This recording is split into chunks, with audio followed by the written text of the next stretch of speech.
Group 1 முதன்மை தேர்வுக்கான hall ticket வெளியிடப்பட்டுள்ளதாக Tamil Nadu அரசு பணியாளர் தேர்வாணையம் அறிவித்துள்ளது.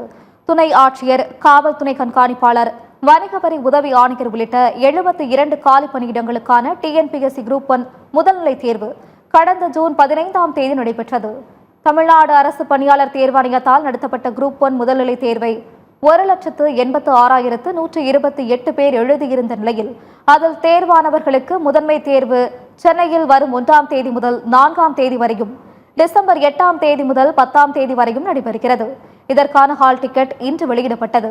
இதனை டிஎன்பிஎஸ்சியின் அதிகாரப்பூர்வ இணையதளத்தில் பதிவிறக்கம் செய்து கொள்ளலாம் என்று அறிவிக்கப்பட்டுள்ளது. தேர்வு எழுத அனுமதிக்கப்பட்ட விண்ணப்பதாரர்களின் தேர்வுக்கூட நுழைவுச் சீட்டு தேர்வாணையத்தின் இணையதளமான www.tnpsc.gov.in மற்றும் www.inpscexams.in பதிவேற்றம் செய்யப்பட்டுள்ளது. விண்ணப்பதாரர்கள் தங்களுடைய ஓடிஆர் டேஷ்போர்ட் மூலமாக மட்டுமே விண்ணப்ப எண் மற்றும் பிறந்த தேதியை உள்ளீடு செய்து தேர்வுக்கூட நுழைவுச் சீட்டினை பதிவிறக்கம் செய்து கொள்ளுமாறு தமிழ்நாடு அரசு பணியாளர் தேர்வாணையம் கேட்டுக் கொண்டுள்ளது.